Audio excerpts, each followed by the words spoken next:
আসসালামু আলাইকুম। নিয়মিত বাংলা সংবাদে আপনাদের স্বাগতম। শুরুতে থাকছে শিরোনাম, এরপর বিস্তারিত। শেখ হাসিনার কুখ্যাত দুই নেতা সালমান এফ রহমান ও সাবেক আইনমন্ত্রী আনিসুল হক গ্রেফতার। জানিয়ে দেব ইকোনমিক টাইমসের প্রতিবেদন। শেখ হাসিনা মিত্রকে ক্ষমতাচ্যুত করায় ভারতের কূটনৈতিক টানাপোড়েন। এবং সবশেষ জানিয়ে দেব 15ই আগস্ট নিয়ে ষড়যন্ত্র ছাত্র জনতা মোকাবেলা করবে বললেন মঈন খান। এতক্ষণ শুনছেন সংবাদ শিরোনাম, এবার জানুন পুরো বিস্তারিত।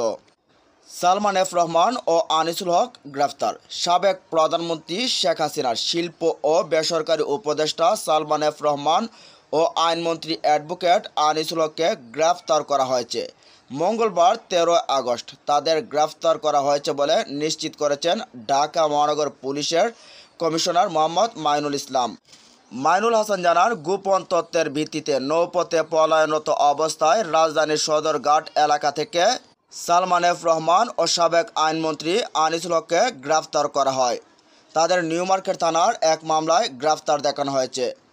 পুলিশ জানায়, কোটা সংস্কারের দাবিতে বৈষম্যবিরোধী ছাত্র আন্দোলনের কর্মসূচি চলাকালে 16 জুলাই ঢাকা কলেজের সামনে সংঘর্ষে দুজন নিহত হন।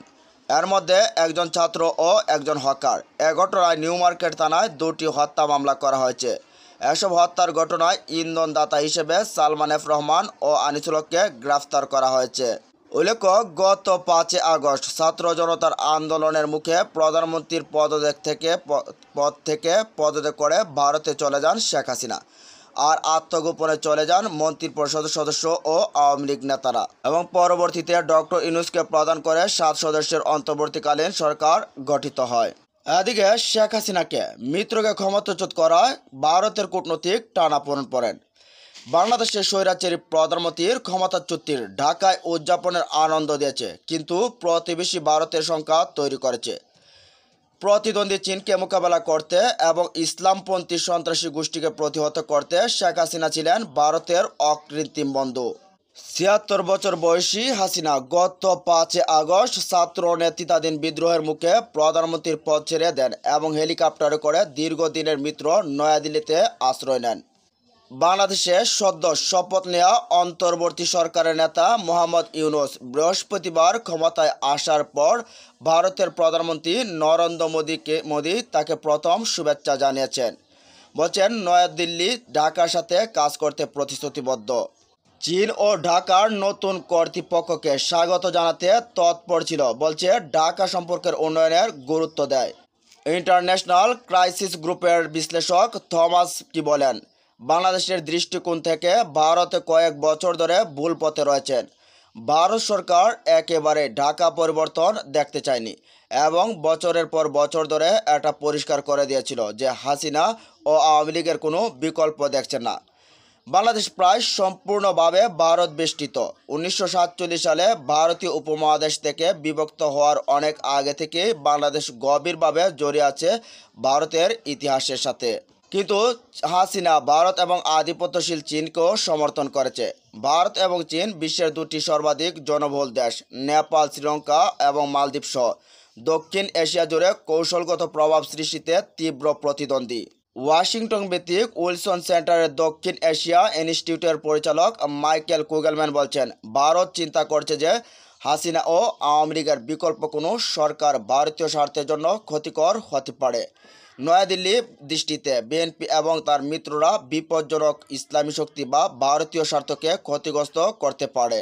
এখন ডক্টর ইউনূস বলছেন, তিনি কয়েক মাসের মধ্যে বাংলাদেশের নির্বাচন চান, আর বিএনপি ঢাকায় গণসমাবেশ করে প্রত্যাবর্তনের জন্য প্রস্তুত হচ্ছেন। হাসিনা পতনের অব্যাহতির পরে হিন্দুদের মালিকানাধীন কিছু ব্যবসা এবং বাড়িঘর আক্রমণ করা হয়েছিল। এখানে বাংলাদেশের একটি মুসলিম সংখ্যাগরিষ্ঠ দলের কথা মনে রাখতে হবে। সম্প্রতি শত শত বাংলাদেশি হিন্দু ভারতের সীমান্তে এসেছে। হিন্দু জাতীয়তাবাদী নেতা মোদি বৃহস্পতিবার বলছেন, তিনি হিন্দু ও অন্য সমস্ত সংখ্যালঘু সম্প্রদায়ের নিরাপত্তা ও সুরক্ষা নিশ্চিত করে দ্রুত বাংলাদেশে স্বাভাবিক অবস্থায় ফিরে আসার আহ্বান করেছেন। হাসিনা ভারতের আশ্রয় নয়াদিল্লি ও ঢাকার মধ্যে সম্পর্কের ক্ষেত্রে বাধা হয়ে দাঁড়াতে পারে। ভারতের পররাষ্ট্রমন্ত্রী সুব্রমণ্য জয়শঙ্কর সংসদে বলছেন, হাসিনা খুব অল্প সময়ের নোটিশে ভারতে উড়ে এসেছেন এবং ভারতীয় মিডিয়ার মতে ট্রানজিটে অল্প সময়ের জন্য থাকার ইচ্ছা ছিল হাসিনার, কিন্তু তিনি কতদিন থাকবেন তার এখনও বলা যাচ্ছে না। ব্রিটেনে যাওয়ার জন্য হাসিনা কথিত বিড বাতিল হয়ে যায় যখন লন্ডন একটি পূর্ণ স্বাধীন জাতিসংঘের নেতৃত্বে তদন্ত করার আহ্বান জানায়। মার্কিন যুক্তরাষ্ট্র অতীতে হাসিনা ও অনৈতিক রেকর্ডের প্রশংসা করেছিল এবং তাকে ইসলামপন্থী চরমপন্থা মোকাবেলার মতো অগ্রাধিকারের অংশীদার হিসেবে দেখছিল, কিন্তু ওয়াশিংটন সম্প্রতি গণতন্ত্রের বিষয়ে উদ্বেগের জন্য ভিসা নিষেধাজ্ঞা আরোপ করেছে। নয়াদিল্লির কাছে সামরিক বিমান ঘাঁটিতে আসার পর থেকে হাসিনাকে একটি গোপন সেফ হাউসে রাখা হয়েছে এবং প্রকাশ্যে কথা বলেননি তিনি। তার মেয়ে সাইমা ওয়াজেদ বলছেন তিনি শুনছেন কিন্তু দেখেননি হাসিনাকে।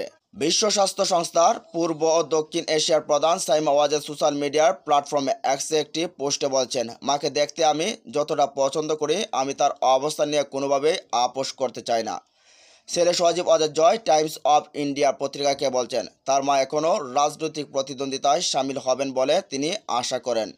তিনি বলেন অন্তর্বর্তী সরকার নির্বাচনের সিদ্ধান্ত নিলেই তিনি বাংলাদেশে ফিরে যাবেন।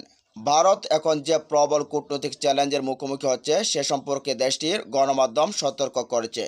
ইন্ডিয়ান এক্সপ্রেস সতর্ক করে দিয়েছে নয়াদিল্লিকে অবশ্যই ক্ষয়ক্ষতি সীমিত করতে সক্রিয়ভাবে কাজ করতে হবে এবং সম্পর্কের উচ্চ অংশীদারি স্বীকৃত আছে তা নিশ্চিত করতে হবে।